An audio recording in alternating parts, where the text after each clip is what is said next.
Hi everyone, and welcome back to ThursDev. My name is Luke, and it's October, and you know what that means. It's horror month. Like many of our video making contemporaries, we will also be focusing on some Halloween-esque content this month for a little bit of a change of pace and to get into the spirit of the season. Like many young people with older siblings, I was a kid who was exposed to horror movies, not specifically when I personally wanted to start exploring that particular corner of film, but when my older brother began watching them, that meant that I did too. As he's only 2 years my senior, I was mentally still able to cope with a lot of the horror that we ended up watching together, but I was still a little kid, and some movies like The Thing and Alien scared the juvenile piss out of me.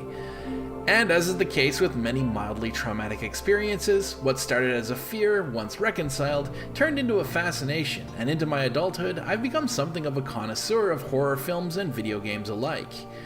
And that brings me to the topic of today's video. Though there are a lot of games that exist using horrific theming, it's extremely difficult to create a video game that hits the mark precisely when attempting to capture the essence of horror. We have a lot of horror games on the market. They're something of a staple of video gaming in general now, but most of them are not really that frightening.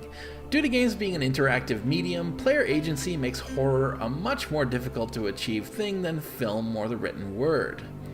Doom 1 and Doom 2 were tense and action-packed and stressfully scary in their day from the perspective of a kid trying not to get eaten by imps and cacodemons at 2 AM, but at heart it was far more of an action game with horror theming than a true horror experience.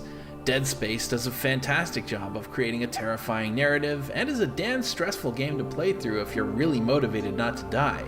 In most ways, it's a strong horror game, but it suffers from the unfortunate issues of power creep relatively earlier on and, like Doom, relies mostly on jump scares to provide its fright, and asks the player to spend their time fighting enemies to progress, as opposed to survive in a horrific scenario, which is why many horror game proponents are still reluctant to call it a true horror game, as much as it is a very scary action game, which has a distinction.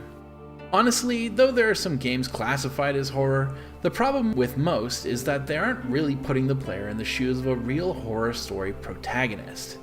Aside from the 1995 classic horror adventure game Clock Tower, which checked a very good number of the right boxes, there have been very few games that really focus not on the horror aspect of a horror game, but the terror of them. This is why it was a real coup when Amnesia: The Dark Descent was released back in 2010. What did it truly do right? I aim to answer those questions and provide some mechanical context today as to how we as designers might help leverage and exploit the human psyche in creating truly terrifying games. What though do I mean when I talk about terror as opposed to horror in the literary sense? The distinction between the two comes as far back as the early 1800s with Gothic literature and a writer named Anne Radcliffe, who posited that terror is related to obscurity and uncertainty, that sick realization of something profoundly wrong, where horror is a reaction to displays of atrocity, the feeling of revulsion that usually occurs after something frightening is seen, heard, or otherwise experienced. Horror in the literary context is that adrenaline rush that follows the act. Of the two, many literary greats seem to be in agreement that terror is the purest and most gratifying, creating a sense of internalized dread in the person experiencing it, not because they're currently dealing with a horrifying situation, but because they're on edge and ready for one to occur. Some of the greatest sources of fear that we can conjure up come from within the observer's mind itself, which is why Ridley Scott's Alien of 1979 is such a marvel of horror film. In stark contrast to its sequel, helmed by action director John Cameron, the original Alien leverages true terror to motivate its viewer. Although it was more of a response to the logistical impracticality of showing the alien itself moving around on screen if rumors are to be believed, we rarely see the eponymous xenomorph over the course of the film, and when we do, with exception to the movie's climax, you know it's because someone is about to die. The film is slow, deliberate in its pacing, and plays out as much like a twisted Agatha Christie play as it does a thriller, members of the crew disappearing one after the other. Although we get our dose of body horror from the iconic chestburster scene, the bulk of the film is not glamour shots of a scary monster eviscerating people, but of people experiencing true terror, unable to know when the creature will appear, and when one of them will disappear. The difficulty with engendering terror in one's audience as a game designer, however, is that unlike film, which is an entirely passive experience, we expect the player to participate in the experience as a video game. They need to interact with the game world we provide for them, and we need to provide them a means by which they can survive to the end. This is a difficult balance to achieve, of course. In a game where you're pitted against a foe and must have some method by which to survive an encounter with them, most designers seem to default to giving the player a weapon. It's a sensible choice, of course. Games are, generally speaking, seen as a power fantasy, and at some point, somewhere, a player is going to want to feel empowered, especially an adrenaline junkie who plays horror games. If a player is unable to fight at all, that takes much of the power out of the hands of the player, and conventional wisdom tells us that creating an unwinnable situation is wrong. But the issue with empowering the player when attempting to create terror is that eventually they'll start to feel safety. Under the right circumstances, granting the player a moment's respite to catch their breath and feel some semblance of safety is valuable. Enough stress will make most players eventually have to turn their game off, but it should be managed safety. A room with an unbreachable door that is simultaneously too far from their objective. A fire that the monsters won't get too close to. Safety should be a static object that the player can't bring with them, because at some point, if the player has a trusty gun and enough bullets, even the scariest boss becomes significantly less scary. The greatest gift you can give to your players as a horror game creator is the gift of helplessness. Amnesia: The Dark Descent forces you to run from your foes. It teaches you that hiding in a dark cupboard is your method for safety, and that the creatures are to be avoided at all costs. It's effective because the player has a method of escaping through reasonably reliable hiding, while still forcing the player to forge onward. Take away the player's ability to deal with the problem head-on, and don't allow them to feel like a hero, leaving them vulnerable and at the mercy of the game itself, and you begin to create terror. Because just the act of encountering the monsters, whatever it may be, can lead to death. The player has to feel a certain paranoia, and ideally begin searching for those static points of safety, as opposed to counting bullets. On the topic of bullet counting as well, we can look to games like Resident Evil, a masterpiece of the survival horror genre, though again not truly a terrifying experience, in the way that they manufacture helplessness in the player through an economy of scarcity. Limited bullets, limited healing, even limited save opportunities. Certain things can be learned from experiencing the survival horror genre in ways that they can cause panic in the player, but ultimately everything still becomes a matter of knowing how much capacity you have for dealing with a threat and stockpiling if you don't have enough. You're constantly dealing with emerging threats, but you aren't experiencing real terror because the shambling zombies and the other monsters were, for better or worse, a known quantity, and they were defeatable. Alien's most recent video game counterpart, Alien Isolation, is a beautiful rejection of the idea of a monster that you can deal with. The xenomorph is pure terror because all you can do about it is to have an idea where it is and not be there. Yes, there are other survivors out there who will want to kill you for some reason, but they're window dressing, and generally speaking, they need to be avoided as well. The alien in Alien Isolation makes you vulnerable, helpless. The other thing that it does that allows the terror to really coalesce is that it's unpredictable and unrelenting. The game's AI is sophisticated enough that the alien appears to be actively stalking you and others instead of being just some standard patrolling schlub like you will encounter in most games. In the average action game, it's a rare occurrence to see an enemy that's entirely persistent, not just in the manner that they remain in place if they're avoided, that's common enough, but that they doggedly track the player.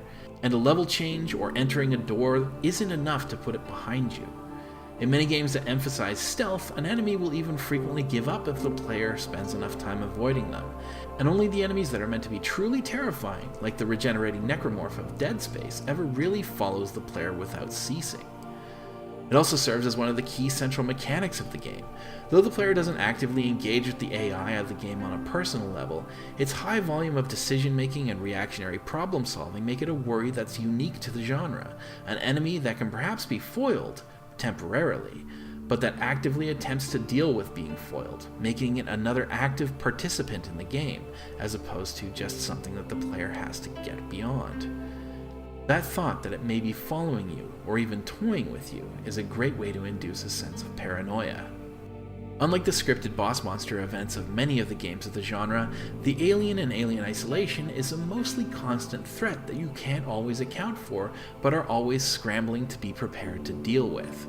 Dead Space was also remarkable in its ability to create paranoia in the player by having seemingly dead monsters that would spring to life and attack Isaac if he blundered close to them, meaning that the player would either try at all costs to avoid monster corpses, even to the point of personal detriment, or to waste ammo dismembering any corpse that they encountered. With the persistent threat, moment to moment, you need to be situationally aware, fully immersed in the game experience in order to effectively deal with this threat with all of your senses. By ensuring that the game is reliant on all the tools at the player's disposal, the designer can capture those senses and invest the player enough to really start getting into the player's head. Sound design to this end is also imperative, as not only can it be one of the better tools you can offer to your players for dealing with threats, but can also serve as a wonderful tool for creating that much more tension by creating a soundscape to both lead and deter your players. Ultimately, in the creation of a video game where the primary goal is more than to entertain, but to make the player to experience terror through their interaction with your game, you should attempt as much as possible to engage every sense that you can, and with games, audio and video are only tools. Three-dimensional sound, audio modeling, and smart sound effect choices can all contribute to a sublime terror experience, as can smart decisions in lighting and even level design. One last element to creating terror, however, the designer of a horror game should also provide what I'll refer to as incidental challenges. Distractions from the central terror of the game that will, if properly leveraged, create even more tension as the player needs to balance accomplishing side goals while still keeping that seed of survival need in the back of their mind. I don't necessarily advocate for the usage of obtuse inventory puzzles like Resident Evil, and key puzzles are hackneyed, but needing to activate a generator somewhere past a known danger area, or having to choose whether to help someone or not, those create a sense of urgency beyond that of just surviving. If a player's only motivation is to get from point A to point B, and not die to the constant threat of a singular enemy, the experience can become stale, and the terror can quickly devolve into stress. Counterintuitively, though the designer's job is to instill fear in the player, the fear needs to be a managed trickle that can be throttled up or down when appropriate, as opposed to a constant stream. The player, regardless of their own interest in the game, still needs to feel like the story's protagonist, instead of as a hapless victim. Giving them goals, even though the overarching one should always be survive the night, is the key to creating a truly memorable experience. The horror sim genre, which includes Amnesia, Slender and Alien Isolation, may not necessarily be the be-all and end-all of horror games, as each player has their own likes and dislikes, but to actually allow the player to experience fear and terror, perhaps is the closest thing that we currently have. Even outside the genre, helplessness, uncertainty, paranoia, and urgency are some of the most potent tools of the trade if the designer wants to really, truly scare their players. Are you a horror aficionado as well? If you've played any games recently that really scared you, let us know in the comments below and tell us what really made it frightening for you. I'm always on the lookout for another game to fear quit. In the meantime though, thank you as always for coming by, it's always a pleasure. Stay tuned next week for more Horror Month ThursDev, there's a lot left to say. Also hit that subscribe button if you want YouTube to let you know when it's going to be ready. And otherwise, thank you as always for coming by. And I hope that I'll see you again next time. Take care.